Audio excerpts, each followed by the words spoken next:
What up, YouTube? Before we start the video, we got a very important announcement for you. That's right, we have our new milestone giveaway for 2,000 subscribers. That is a CGC 9.8 graded Thor #1. This cover is a Nick Klein sketch variant that is also signed by Donny Cates.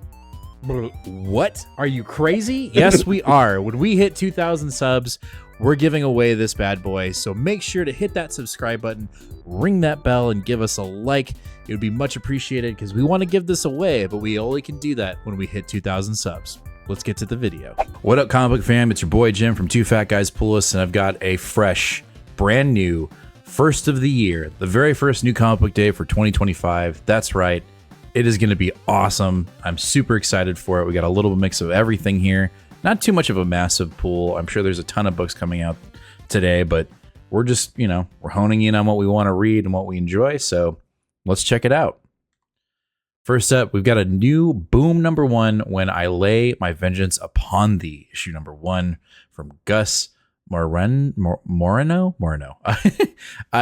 This is on Nate's pool. That being said, I haven't pulled a Boom #1 in a minute, and this looks pretty kick-ass. So we're dealing with a priest who's kind of been exiled to South America because of a botched exorcism, I believe. Whoever he exorcised ended up committing suicide. So they said, "Yep, you're going to South America, and you're going to go do botched exorcisms down there." So he's teaming up with another priest down there who's got some unconventional methods when it comes to exorcisms. It sounds interesting. I've seen some of the artwork. The cover looks insane. I believe the cover art is going to be what's the interior, so that's kind of neat. That's pretty neat. This is a game time decision for me, but I'll probably end up picking it up at the shop. Nate, this is right up Nate's alley. But again, I haven't done a Boom in a minute. So, yeah, we'll check it out. I'm sure Nate will absolutely love this book, and I'm sure I'll like it too. So I'll probably end up picking it up. I'm saying your game time. It's going to happen. All right, jumping over to DC, we're going to kick it out with Absolute Superman, issue #3. And if the cover is any indication of what's going to happen, we're finally going to find out what happened to Krypton. I mean, we know what happens to Krypton, but, this new reimagining of Superman's origin and this absolute version of Superman, I think it's been really fun. I'm digging it. I've said this on the show before. I'm more in the absolute lane right now when it comes to DC, and that's okay. It did feel like Jason Aaron's Superman took a minute to kind of take off. I think issue 1 was a little bit of a slower start. Issue 2 really popped off. So yeah, I'm sure this will be really fun as well. I'm kind of sad. I mean, the Superman story is a very sad one, right? You're seeing this entire, planet explode. And the one thing that I think Aaron has done a good job with this. And again, I am still a novice when it comes to DC books, but I don't feel like we've ever been really that connected to Superman's parents. I'm sure there's probably a ton of back issues that have, but for me personally, I haven't. So like even seeing this cover, I'm kind of frustrated. It's like I wish they were able to build something so they could all get off the planet, because like I feel like his parents, but that just wouldn't make the character right. But I think Aaron has done a good job of connecting emotionally to the parents rather than it just being a page of like, we send our son to go to a different planet, boom, we're dead. Like we've gotten so much more origin with them in this. And again, I don't know. I'm sure there's plenty of it back in DC lore. I'm just not privy to it, but I'm enjoying it. Like I said, issue 2 popped off. We got the introduction to the cape, which is really a really cool mechanic. So I don't know. I'm really excited for this. I think it's going to be a lot of fun. And I think like I said before, I think Aaron's Superman run is slowly coming to a head, and it's picking up speed in a really good way. After that, we have Batgirl issue #3. This is on Nate's pool. He's been absolutely loving this run, so I'm looking forward to hearing what he has to say about this and why I have messed up and not picked up this book. I think every time we've talked about it, he's like, "Why aren't you reading Batgirl?" So I'll be interested to see what he has to say. I'm sure it'll be more of the same of just being absolutely positive of it. I'm sure I'm messing up. It's Bromwell, so he's going to be all about it. I mean, I think Bromwell's on the Something's Killing the Children, House of Slaughter over at Boom. So, that's one of his favorite writers. So I'm sure that's why he absolutely loves it. And who knows? Maybe I'll end up picking up. I don't know. I'd have to pick up 2 other issues, but it's a little bit of a light week, so we'll see. After that, we have Birds of Prey, who Batgirl is also involved in. This has been a fantastic run. This third arc that we're on right now has been really cool. We've got this group of, I don't know, like rich people, I don't know, who are they have kidnapped a bunch of Amazons, and they are, you know, brainwashing them and using them as like their own personal army. And I think what they're doing is they're like infusing like toxin fear or fear toxin into them, or whatever the thing that Bane uses. I feel like they're using that, or they're using some kind of compound like that, and they ended up infecting Batgirl. So it looks like Big Bart is going to end up fighting her little bat. This newest arc has been really fun. I don't want to say it's grounded. It's just the last arc was just so out there and crazy, and it was good. It was fun. It was just very like fluid and amoebic, and this one feels much more honed in on, and a little bit more, I don't want to say simplistic, but it's just been coasting, and I like that. I'm liking the change of pace. So very interested to see where Kelly Thompson takes it. But I mean, I've been having a blast. This has been a great run. Can't wait to see what happens.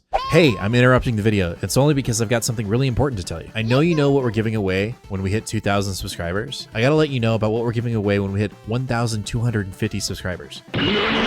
We're giving away this Uncanny X-Men #1 signed by Jim Chung, CGC grade 9.8. When we hit 1,250 subscribers, you could potentially win this, but you have to be subscribed to our channel. So hit that sub button, ring that bell, and give us a like. Let's get back to the video, shall we? All right, jumping over to Marvel, we're going to kick it off with The Avengers issue number 22, and it looks like Black Cat is making an appearance.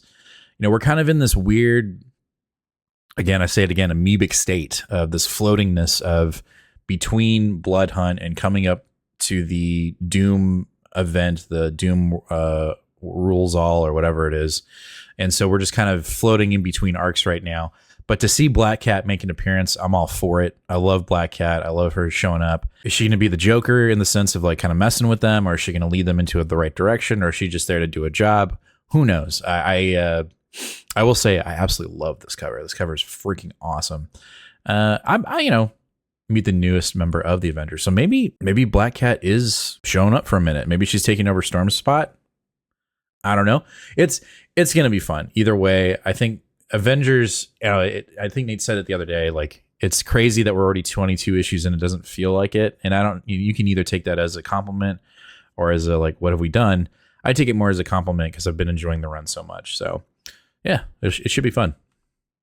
All right, guys, let's talk about it. We've got Cable, Love, and Chrome from David Pepose. This is going to be freaking fun, guys. We had David on the show a couple months ago, talking about this new run of Cable, this little mini that he's doing, and I'm really excited for it. We're diving deep more into his techno-organic virus. We're meeting somebody that also has the virus for the first time, potential love interest.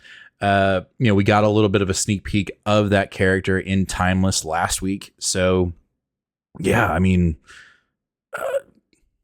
potential pick of the week, potential patois. Yeah, 100%. I don't see why it wouldn't. David's an awesome writer, and I'm sure the story is going to kick ass. I cannot wait to read this. Like, sincerely, cannot wait. After that, we have Daredevil issue number 17.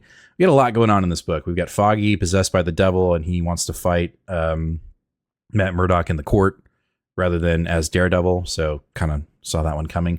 We have one of the children that he was orphaning in the church being possessed by a demon and has ripped off Bullseye's arm.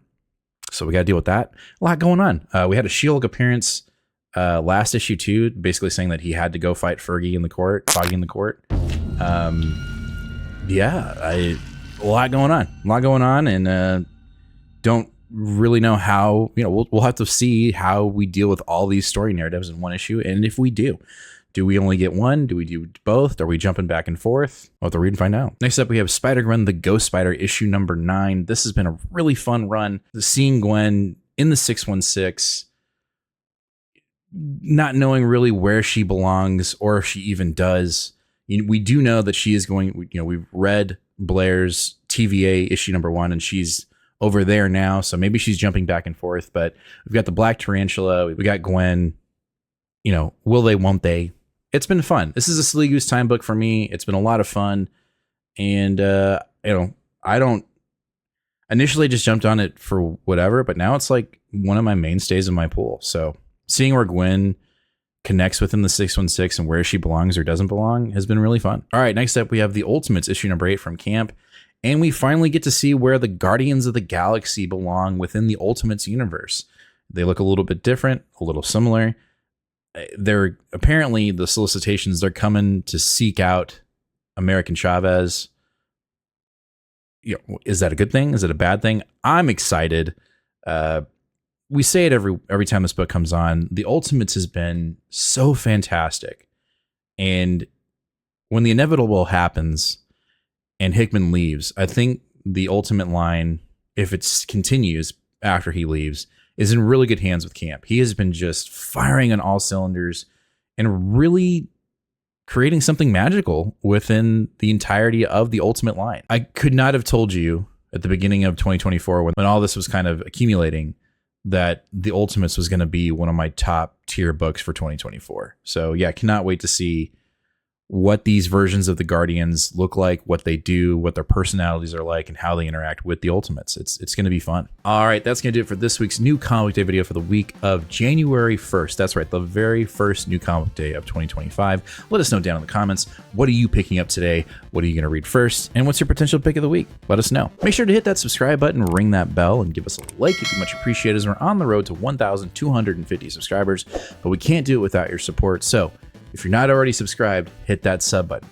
We'll catch you guys live this Sunday, 8 o'clock p.m. Central Standard Time, where we'll talk about all these books and more. Maybe we'll even talk about like our top comic books for 2024 and what we're looking forward to in 2025. Or maybe that'll be just a separate video. Maybe we'll do that. Maybe we'll do like I don't know. Maybe that, you know what? That'll be a different video. Cut that, right? No, we'll just leave it in, but look forward to that. Maybe a members only video? Maybe. As always, comic fam, be kind to one another and read more comics. Later.